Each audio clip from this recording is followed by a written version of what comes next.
I've told a lot of folks over the last couple of weeks that Jim Rhodes was always a friend.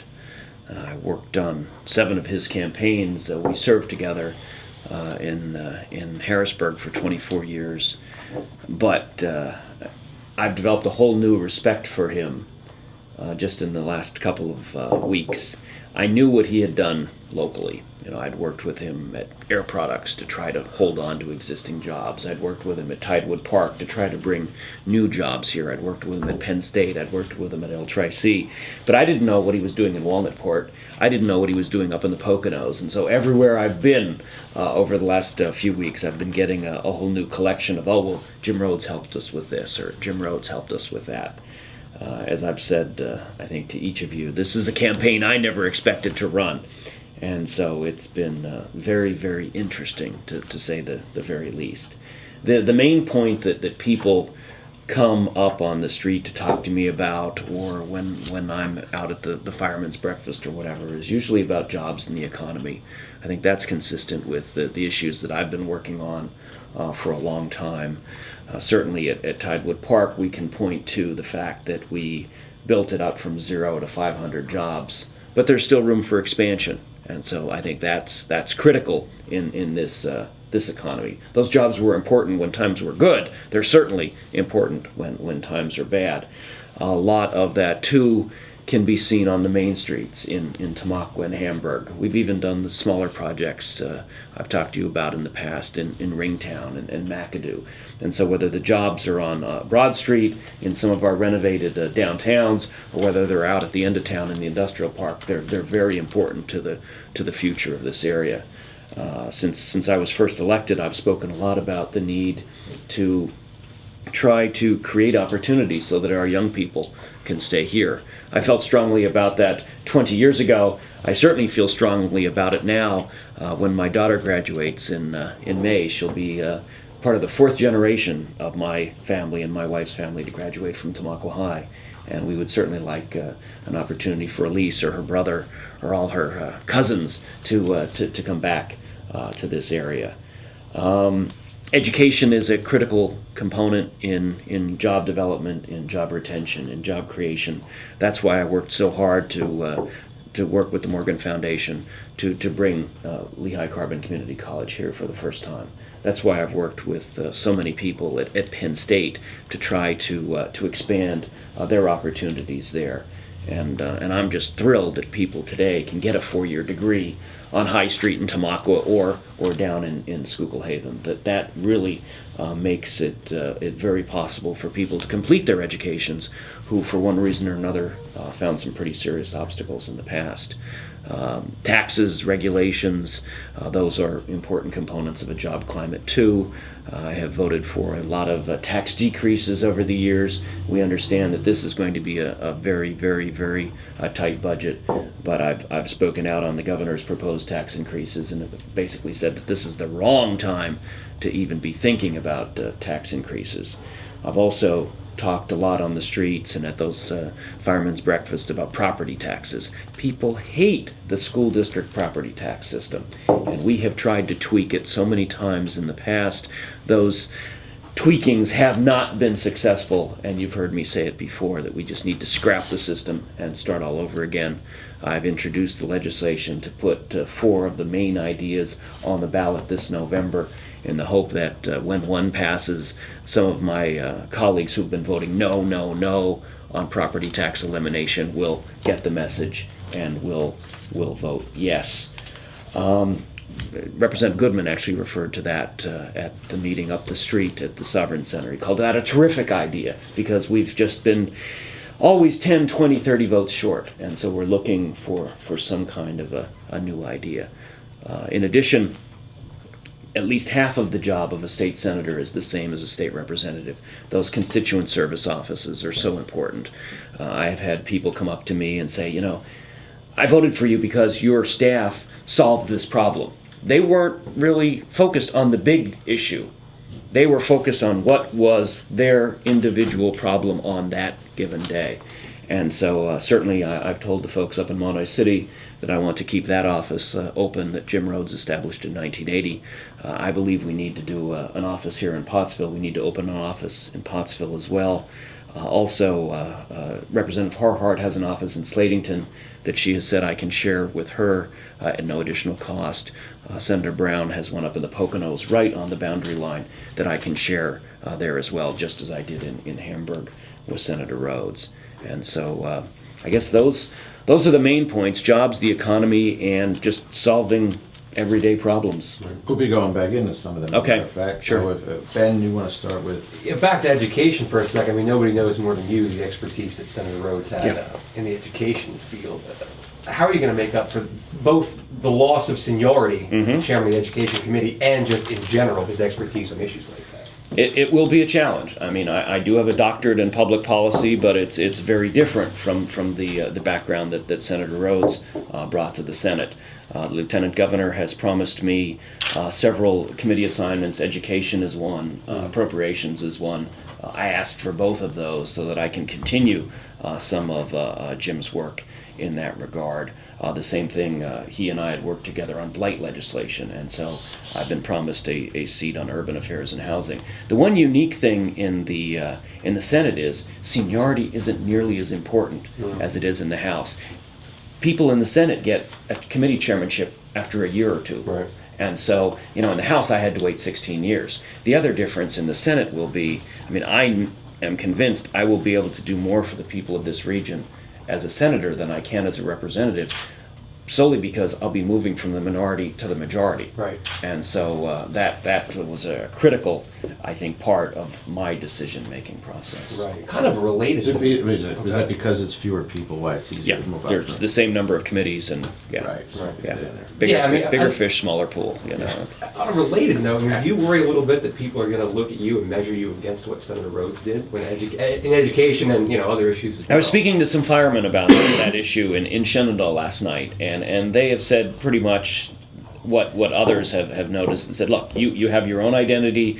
My passion has been breathing new life into some of these old towns, the downtown renovation projects, the job retention projects, and so I will continue to work as he did at L-Tri-C. I was very involved in going out and trying to expand Penn State, and so I think people will see a lot of similarities, right. But we won't be identical, and of course that's not possible with any two human beings. All right, continuing with education, do you favor the consolidation of school districts to the extent that the governor proposed in his budget? No. I think we need to do the study. I think we should look at possible ways to control school district expenditures. There may even be some districts that can be merged, but I don't see any way we go from 500 to 100 overnight. And we need to get more people involved. There should be more people than just legislators and the Secretary of Education. There really needs to be people from the school boards, people from the superintendents, people from the PTAs. I think it's good that we have the debate, but not in the manner that the governor has suggested. And that's something else I wanted to ask. The committee, as it's proposed, would have 12 voting members. It would be 6 state representatives and 6 state senators. Yeah, that's so would you vote for not that committee as proposed? No. It needs to be much broader. Can you give us any insight as to where that idea may have come from? No one that I have spoken to has any idea. The governor seemed to be throwing a lot of new ideas at us in the last 2 weeks that had never been discussed anywhere else. And the number especially just seemed to kind of come out of thin air. I mean, the idea certainly isn't new, but the number from 500 to 100, Did anybody have any indication that was going to be? No one that I have spoken to told me that they made that prediction. It was interesting talking to a couple of superintendents. They had not heard about this proposal, and it sounds like it's not something that's been kicking around the legislature as much either. Was there a possibility, Dave, that you could end up serving on this committee, or what kind of factors do you think the committee should look at as they do this? I think, and it comes up at a lot of my town meetings, I've spoken about the need to eliminate the property tax, and that of course means you need to move to a different source. But people have rightly noted that if we don't get a better control on spending, it doesn't matter where the money comes from. And so We've worked together with several people in the past to try to rewrite the educational formula so that school districts now are no longer forced to abandon older schools. The old formula was warped. If you built a new school, you received a higher rate of reimbursement than if you fixed up an older school and you only received this rate. We equalize those. And so I think that there are ways that school districts can save money. I know that in Maryland, they seem to have a focus on larger school district with fewer administrators. But I've also been told that Philadelphia, of course, is a classic example of a merged school district. We don't look at them as a model of cost savings. And so I think it's good that we do the review, and I would love to be on the panel, but I'm skeptical about the way that the governor has suggested it. And then one more question on education, moving away from funding more towards the direction. What would you do to see that education is tailored to meeting the needs of the job market in Schuylkill County and the rest of the district? It needs to remain very, very flexible, and there needs to be a continuing conversation between the employers in this county and the people that are in the schools. I was horrified a few years ago when one local guidance counselor, while we were having a discussion about some of the new jobs available at Air Products, said to me, "Where is Air Products?" I mean, it was not that far away from that school, and there was a complete disconnect. And so I know that many people have worked to try to break down some of those barriers. We've made some progress. I think the YES program is a good example of that. I think the community colleges have shown us that when a new employer comes to the community, they can be ready, next semester with what do you need? I think that's the model that we need to follow in the future. All right. Seems almost as here the guidance counselor's job in the high school is to talk the students into getting out of the area. That's why they wouldn't be concerned about the location of Air Products. All right. What do you think of the expense of our state legislature? What could be done to reduce it? I guess you saw Sure. Oh, yeah. Our three-part series. No, absolutely. And I think that we have started to move in the right direction. We've spoken in the past about the reductions that my own caucus, we've cut millions in some of our internal costs. In just recently, I had a staffer who decided to leave and go to Philadelphia. I replaced him with a part-time person. And so, if every member in the House were able to do that, I think that eventually those dollars would be pretty significant. I have also continued to co-sponsor the bill that would gradually decrease the size of the House. We've been frozen at 203 members since 1968. I understand that in rural Pennsylvania, my district is already my House district is already 50 or 60 miles from north to south.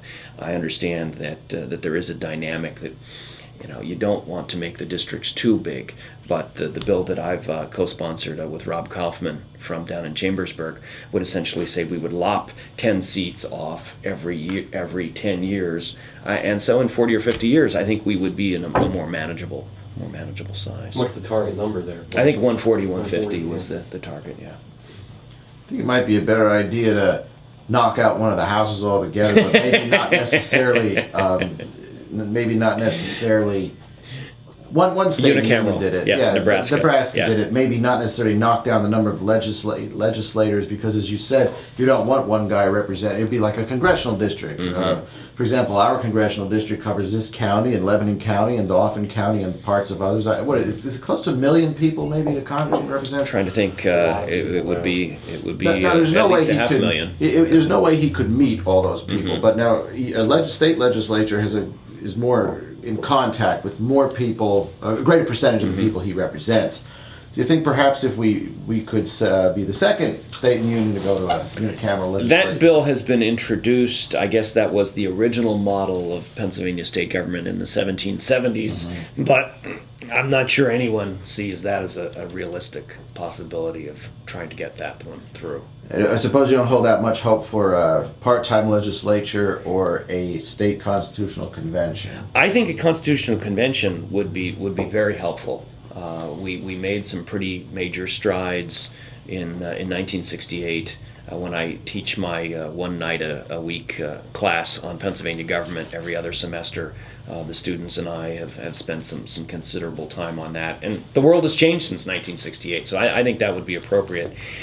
Part-time legislature, I mean, we've tried that model, and when people are looking for help, I don't think they want to deal with the butcher, the baker, the candlestick maker. I think they want a full-time office there with full-time staff and full-time people just looking to work on their problems. The old part-time model, I think in many ways was very inefficient. Was constituent service then the thing that drives the full-time model? That, but also in a part-time model, the governor has all the power, and the legislature is very dependent upon the executive branch to provide answers to questions.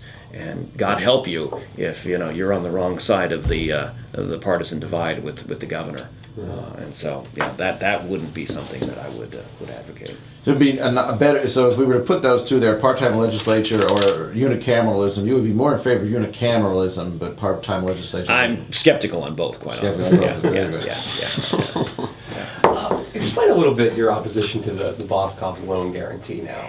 I mean, because as people have pointed out, this is money that's already there that would be taken and used in another state by another business. And I've tried to be very careful in my comments on that point. I desperately want to see that store survive. I desperately want to see those people's jobs remain.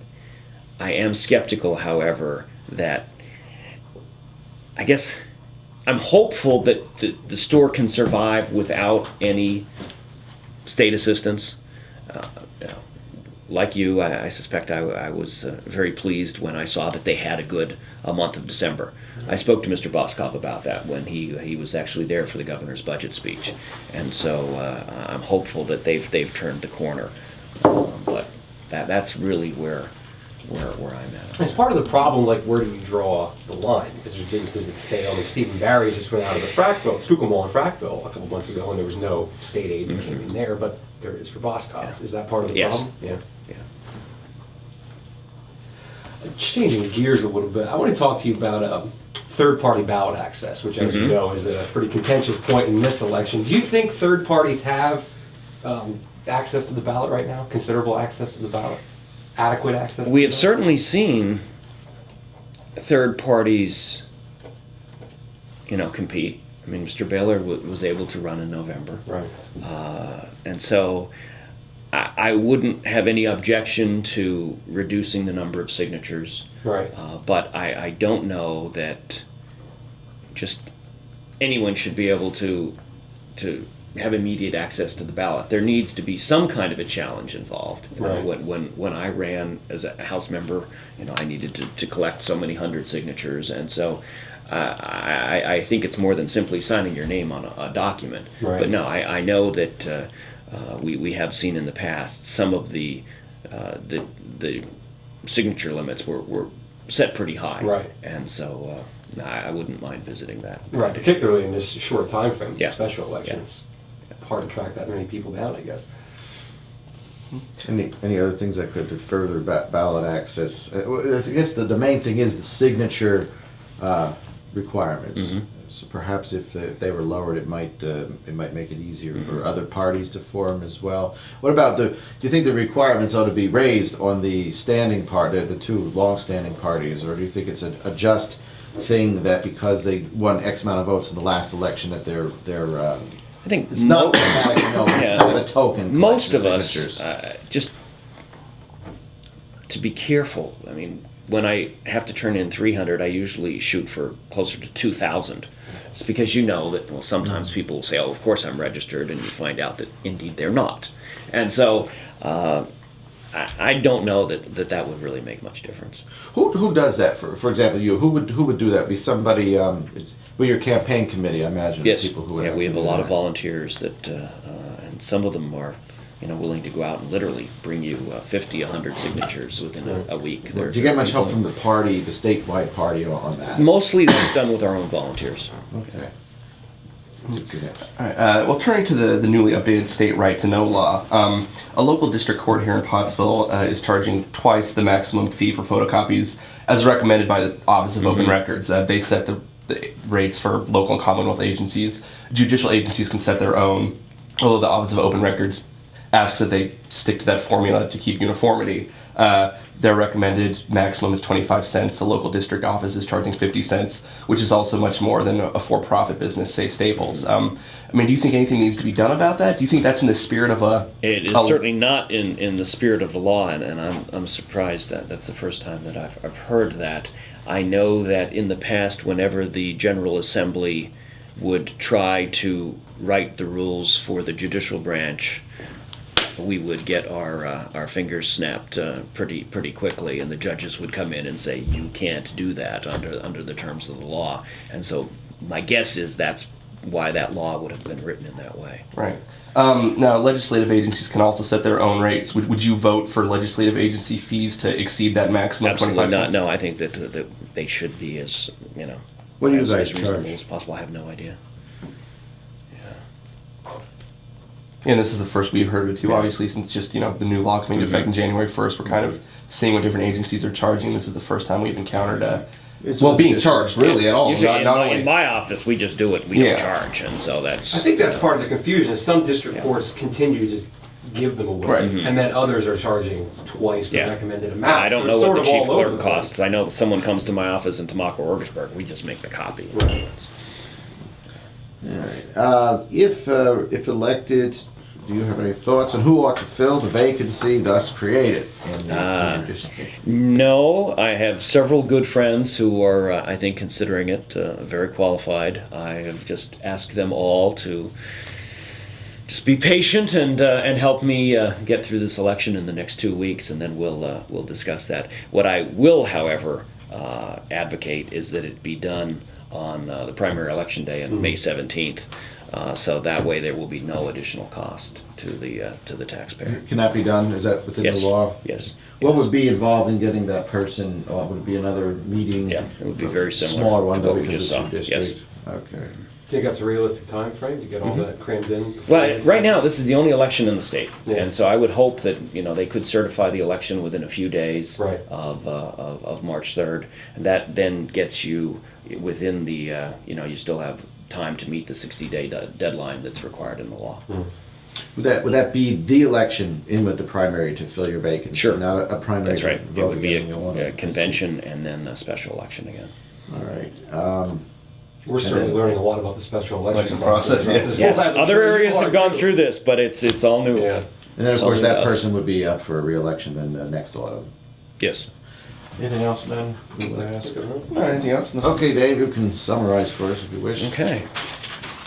I think the only point that I did not make, excuse me, is that I've been very pleased by the response so far. I mentioned at the chamber debate, I've received considerable support from business organizations, the state chamber, the manufacturers, the NFIB, reaching out to their members and saying essentially, hey, we've worked with Dave Argall to create jobs. We worked with Dave Argall to cut regulation. We've worked with Dave Argall to cut taxes. Please, support Dave Argall. I've gotten some support from labor organizations as well. The corrections officers, I guess one of the larger unions in this community, has worked with me considerably in the past and has just sent out a letter to their members. There's a letter going out to the farmers in this region because of my record. Law enforcement, the FOP, the sportsmen's groups, the Citizens Against Higher Taxes came to Hamburg last week, a statewide organization, and endorsed me. And so I'm very pleased by the reaction so far. We aren't taking anything for granted. We're working very, very hard at this campaign. I haven't been home much for the last few weeks, but we understand that 2 weeks from tomorrow is D-Day.